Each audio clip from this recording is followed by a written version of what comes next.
নমস্কাৰ আমাৰ অন্য এটা ভিডিঅ'লৈ আপোনালোকক স্বাগতম জনাইছো আমি ইয়াৰে আগৰ ভিডিঅ' কেইটাত জিকে ওপৰত কিছুমান ইম্পৰ্টেন্ট কোৱেশ্চন ডিসকাস কৰি আছিলো আৰু আজিও আপোনালোকৰ বাবে আমি খুব কিছুমান ইম্পৰ্টেন্ট কোৱেশ্চন লৈ আহিছো আশা কৰো আপোনালোকে শেষলৈ আমাৰ ভিডিঅ'টো চাব তেনেহলে বলক আজি ভিডিঅ'টো আমি ষ্টাৰ্ট কৰো ওকে ফাৰ্স্ট কোৱেশ্চন দিছে অসমীয়া গল্প সম্ৰাট বুলি কাক কোৱা হয় অপচন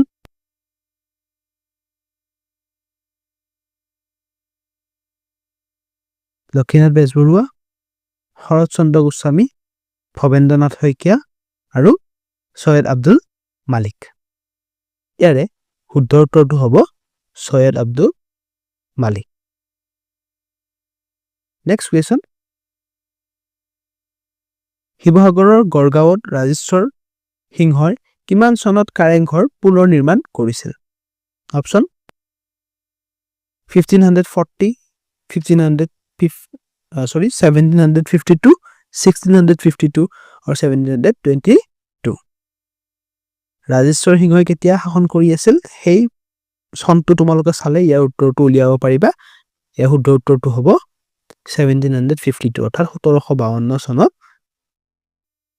গড়গাঁৱত ৰাজেশ্বৰ সিংহই কাৰেংঘৰ পুনৰ নিৰ্মাণ কৰিছিল নেক্সট কোৱেশ্চন জাংফাই কি এবিধ কাপোৰ এবিধ মণি মুকুতা তৈয়াৰ কৰা আঠা এবিধ সূতা আৰু এবিধ প্ৰসাধন সামগ্ৰী ইয়াৰে শুদ্ধ উত্তৰটো হ'ব এবিধ মণি মুকুতা তৈয়াৰ কৰা আঠা নেক্সট কোৱেশ্চন ইনফোসিস কোম্পানীৰ প্ৰতিষ্ঠাপক কোন আছিল অৰ্থাৎ যেটো আমাৰ ইনফোসিস কোম্পানী আছে তাৰে ফাউন্ডাৰ কোন আমাক সুধিছে অপচন দিছে নাৰায়ণ মূৰ্তি প্ৰতিম দে হিতেশ বৰুৱা ষ্টিভ জবছ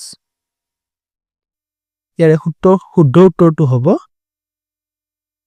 নাৰায়ণ মূৰ্তি নাৰায়ণ মূৰ্তিয়ে যেটো ইনফোসিস কোম্পানী আছে হেতু প্ৰতিষ্ঠা কৰিছিল নেক্সট কোৱেশ্চন কাজিৰঙা ৰাষ্ট্ৰীয় উদ্যানৰ প্ৰথম অসমীয়া বন বিষয়া গৰাকীৰ নাম কি আছিল অপচন মহিম বৰা মহিচন্দ্ৰ মিৰি ৰবি মাউত গোপীৰাম কেওট ইয়াৰে শুদ্ধ উত্তৰটো হ'ব মহিচন্দ্ৰ মিৰি নেক্সট কোৱেশ্চন প্ৰাচীন নালন্দা বিশ্ববিদ্যালয়ৰ পুথিভঁৰালটোৰ নাম কি আছিল অপচন তক্ষশিলা ৰত্নদধি মগধ বেনাৰস ইয়াৰে শুদ্ধ উত্তৰটো হ'ব ৰত্নদধি আছিল প্ৰাচীন নালন্দা বিশ্ববিদ্যালয়ৰ পুথিভঁৰালটোৰ নাম নেক্সট কোৱেশ্চন পনীয়া সোণ বুলি কোৱা হয় অপচন দিছে চাহ এলপিজি পেট্ৰল কফি ইয়াৰে শুদ্ধ উত্তৰ হ'ব পেট্ৰলক পনীয়া সোণ বুলি কেনে কোৱা হয় নেক্সট কোৱেশ্চন বায়ুমণ্ডলৰ কোনটো স্তৰত অজন স্তৰটো আছে অপচন দিছে ট্ৰপোস্ফিয়াৰ ষ্ট্ৰেটোস্ফিয়াৰ মেসোস্ফিয়াৰ আৰু থাৰ্মোস্ফিয়াৰ ইয়াৰে শুদ্ধ উত্তৰটো হ'ব ষ্ট্ৰেটোস্ফিয়াৰ এই ষ্ট্ৰেটোস্ফিয়াৰত অজন স্তৰটো আছে নেক্সট স্থলমণ্ডলে ভূপৃষ্ঠৰ কিমান শতাংশ আগুৰি আছে অপচন দিছে 27% 29% 71% আৰু 20% আমি সকলোৱে জানো যে আমাৰ পৃথিৱীৰ 29% মাটি আছে আৰু 71% পানী আছে নেক্সট কোৱেশ্চন কোনো এটা সমভূমি অঞ্চলত মুঠ মাটিকালিৰ প্ৰায় কিমান শতাংশ উদ্ভিদ থাকিলে পৰিৱেশ তন্ত্ৰৰ ভাৰসাম্য ৰক্ষা হয় অপচন 25% 28% 33% or 60% ইয়াৰে শুদ্ধ উত্তৰটো হ'ব 33% অৰ্থাৎ 33% যদি আমাৰ উদ্ভিদ থাকে তেতিয়াহ'লে আমাৰ পৰিৱেশটো ভাল হৈ থকা বুলি কেনে কোৱা হয়। নেক্সট কুৱেশ্যন, বিশ্বৰ সৰ্ববৃহৎ দ্বীপটোৰ নাম কি? অপশ্যন মাজুলী, মাডাগাস্কাৰ, গ্ৰীণলেণ্ড আৰু মালদ্বীপছ। ইয়াৰে শুদ্ধ উত্তৰটো হ'ব গ্ৰীণলেণ্ড। গ্ৰীণলেণ্ড হ'ল সাগৰৰ মাজত থকা পৃথিৱীৰ আটাইতকৈ ডাঙৰ দ্বীপ বা আইলেণ্ড। নেক্সট কুৱেশ্যন, ভাৰত মহাসাগৰৰ সৰ্ববৃহৎ দ্বীপটোৰ নাম কি? অপশ্যন মালদ্বীপছ, আন্দামান নিকোবৰ, মাডাগাস্কাৰ আৰু শ্ৰীলংকা। ইয়াৰে শুদ্ধ উত্তৰটো হ'ব মাডাগাস্কাৰ। মাডাগাস্কাৰ যিটো দ্বীপ আছে সেইটো আমাৰ ভাৰত মহাসাগৰত থকা আটাইতকৈ ডাঙৰ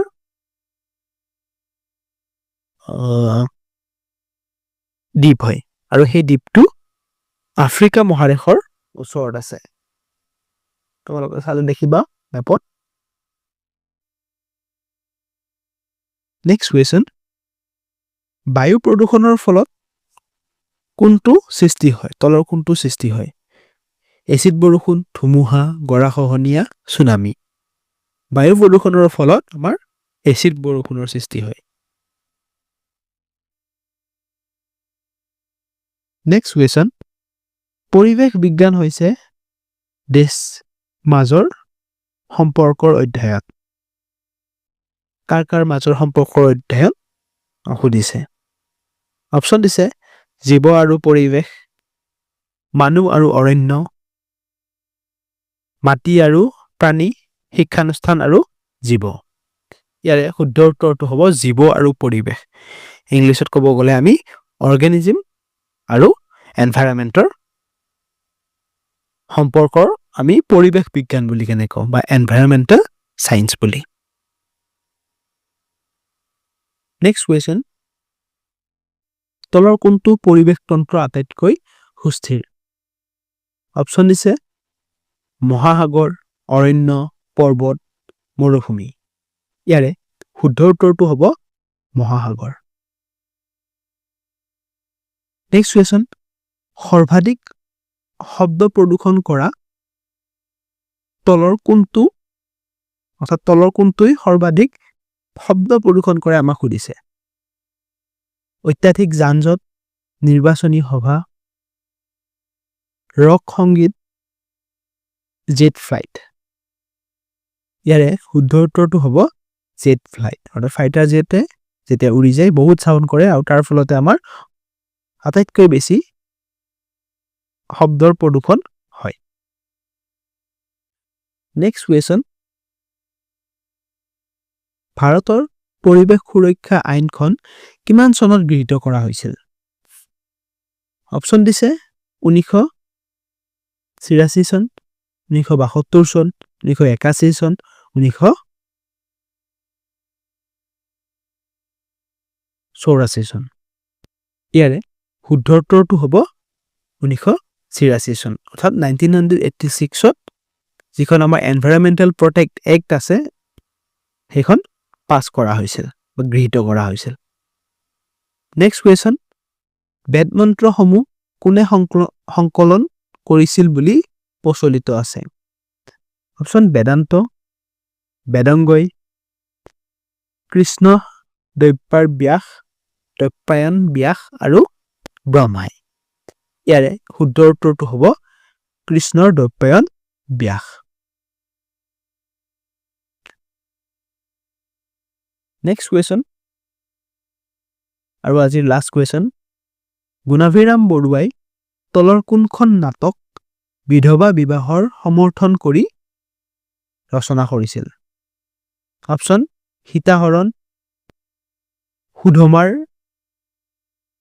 উপাখ্যান, ৰামনৱমী আৰু ভ্ৰমৰংগ।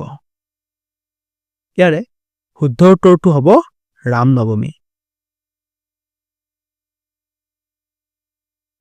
আজিলৈ আমাৰ ভিডিঅ'টো ইমানেই আছিল। আশা কৰোঁ তোমালোকৰ অলপ হ'লেও ইয়াৰ পৰা উপকৃত হৈছা।